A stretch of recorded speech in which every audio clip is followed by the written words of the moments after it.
Hey everybody, this is Kelly Dixon. I'm here with executive producer Vince Gilligan. Hello. Directors of this episode, Michelle McLaren. Hello. Writer of this episode, George Masters. Hello. And our star of this episode, or of all episodes, Bryan Cranston. Ever. Jesse has a hell of a party in this episode. He doesn't want anybody to leave. He's in this, he's in this Why? mode where he needs to. Well, I guess, he's suffering from post-traumatic stress from what happened when he, shot Gail. Yeah, great job. Aye. Great stuff. But There's anyway, I'm sorry, George, go ahead. Oh, no, I was just in this opening party scene where the guys are all sitting around snorting meth. There's a couple shots in here that they're just great Michelle McLaren shots that came up. I was going to get to that. One of them I love is this idea, which was completely hers, which is this match cut where Badger goes down to snort the meth, and he comes up, Great cut. and it's Skinny Pete coming back up, and then they're in full-on wired mode, talking That about was the a video great- game and That stuff. was a Cut. great idea. And there's another one at the end of the scene where Badger leans back on this beanbag, and the Roomba was scripted, but the shot wasn't, where the Roomba just goes right by Badger's face, and he's like, "Did that just happen?" You know what, though? To me, that's good writing. Good writing inspires good visuals. Where did the Roomba, where did you guys, did somebody get a Roomba recently or something? And They just seem funny. I think we just talked about it in the writer's room. I don't know that any of us writers actually own one. And it seems like a nice invention, nice thing It to seemed have. like something Jesse would buy too. It just seemed seems like you don't yeah. need it. It's kind of inane. It's just this machine that's running, and it's sort of My sister I don't know. Bella It's sort has of his whole thing that's going on in his head. He's just trying to fill his world with noise and with things, and this Roomba it kind of just runs automatically, and it's running when he's not there. and In it's a just, way, also, it's kind of active, so Yes. it's kind of like a roommate. He's Yeah. Exactly. There's something else moving in the room. He's Yeah. just this automated moving when he's not Yeah. there. He doesn't want any silence. I 'cause think if he's looking it's, for distractions. And the other part of it is that he buys like the one of the only things he's bought in his apartment is this humongous kick-ass stereo system. It's all about the noise, the party, the Roomba, the stereo system. It's all part and parcel of the same thing. That was fun picking that thing out because the set dressing, Michael Flowers and his set dressers showed us, and Mark Freeborn showed us a bunch of. We wanted the biggest. That thing is so ridiculously huge. I think each of those speaker columns is like 7 feet tall or more. They're huge. but I gotta tell you that the wonderful thing about that is really Jesse's face Yeah. on that Yeah, last he's shot. that okay last too. shot is great. Yeah. Let's talk more about the Really, the woofer. Andy Vogley, our Steadicam operator, did a great job in that shot. Now he is That's a good fantastic. job. Yeah, Andy did a Yeah. fantastic. Andy always does a fantastic job with a steady camera or any kind of camera. But on top of that, Aaron is just you can't take your eyes off him in that moment. No, Yeah. absolutely That's not. true. It's so sad. It's such a It sad, is. It's heartbreaking. heartbreaking It's moment. heartbreaking. And actually, Aaron and I we talked about that moment. We talked about him trying to distract himself and try to escape from the pain that he's feeling from killing Gail, and that he doesn't want to be reminded about it. And as a result, Aaron's such an amazing actor. I think you're heartbroken. Yeah, That's it true. says he's alone, That's and true. he even tries to get those guys to stay. Yeah. Yeah. And it was great having Badger and Skinny Pete back.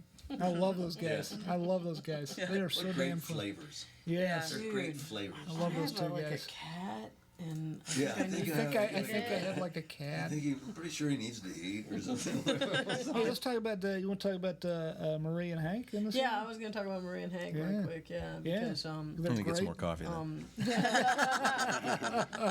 no, because you have him being so mean to Marie, and I kind of understand it, but I feel so bad for her. No, I know. heartbreaking. He's Yeah. so mean to her, and we didn't want to do it that way. But the actor Dean Norris just hates Just, the woman who plays his Just wife. hates Betsy Brandt. Just he makes up his own dialogue. Cannot stand that woman. Just we keep it was a loving, beautiful scene we had, and he just would go off book, and we finally just had to roll with him. I hate this woman.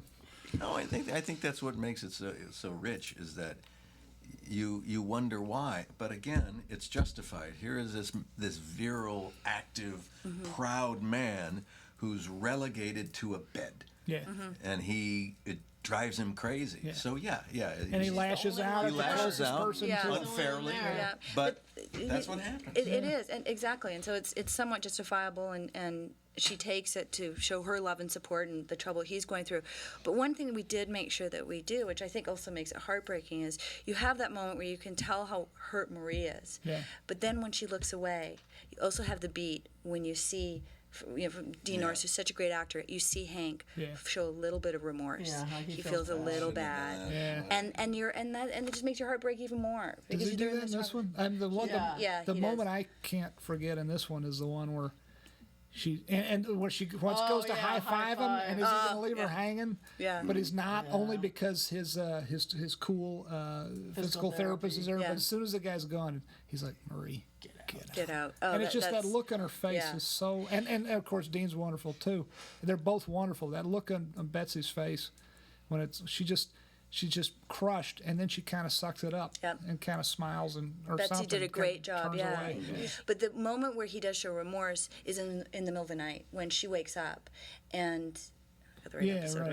right? No, that's and he tells her there's 3 other rooms you can go sleep in, Oh yeah, right. and she puts That's a tough scene. the blindfold back And then on he and goes feels back bad. down, and Yeah, then he yeah. feels bad. I love that. Yeah. Well, that's the great thing about our show is, here's this really dark, dramatic, sad scene, but we often will put a little humor Yeah. into it. So that's a good Well, example. I guess Yeah. because we need to sort of wrap this up, but I don't want to not talk about I guess was it the second to last scene where you take the punch, where you and Yeah. Mike talk and Yeah. you try to enlist Mike to help you out, and Mike's like, "You done?" Yeah, Jonathan Walt's looking Banks. for an ally. Jonathan Banks. Jonathan Banks, great guy to work with. Another great piece of the pie, bringing that kind of energy to the show. Very justifiable. We were able to show some of his backstory. Where I love the parts where he's with his granddaughter and past episodes. She's so cute. And then just turns and goes. Yeah. That's fantastic. But yeah, it's always difficult because we have Al Godo, our stunt coordinator. It has a very big responsibility to be able to make something look right and get close, but yet not have anyone get hurt. Well, and one of the things that we do on Breaking Bad is we rarely use, well, I shouldn't say rarely, but we try to not use stuntmen when we're doing physical action like that are actors, because we're very fortunate that Brian's really good at physical action and Dean Norris is very good at physical action. So we did not use stunt doubles in this at all. So when we're planning on to shoot a moment like that, we're thinking, how can we best do this with our real actors? And then we got to go to these guys and say, okay, here's what we're planning. What do you think? Do you feel comfortable in doing this? And after take 22, Brian finally said no, but no, I'm kidding. But no, but Brian is really, really great at taking a punch. He knows how to do it, or giving it, or whatever the scene requires, and it allows us. I've been married for 22 years, so that's helped considerably.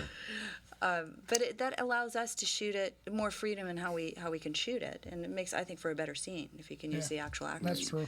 Didn't you have like a chest protector there? Because we wanted to really sell the kick too, and he really kicks. Was he really kicking you? Yeah. He kicked me. Well, I think in that case, I think we put a big. I think he had a thing there. A sandbag. A big or something. sandbag, the 30-pound sandbag, Oh, okay. So that he could kick right up it. Yeah. next to my torso, so he can Right. actually give it a shot. Yeah. And then we put the barely camera moves. low enough so that And you just That's cool. you take the hit, that way. But- That bar looked great on film too. I love that wide shot. Well, Michael Silva is such a Yeah, awesome DP. shoots the hell out It just, of the yeah, thing. Yeah. it looked really gorgeous. And the starkness whenever that door opens, it's like whoa. Yeah, It's like which makes me think of an old western. Yeah. The gunslinger coming in through the saloon door.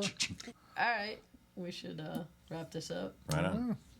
Thank you, everybody, Thanks for for watching. coming. Thank you very Thanks much. for watching. Thanks. Hey, everybody, go Break Bad later. Thanks, Kelly. Bye.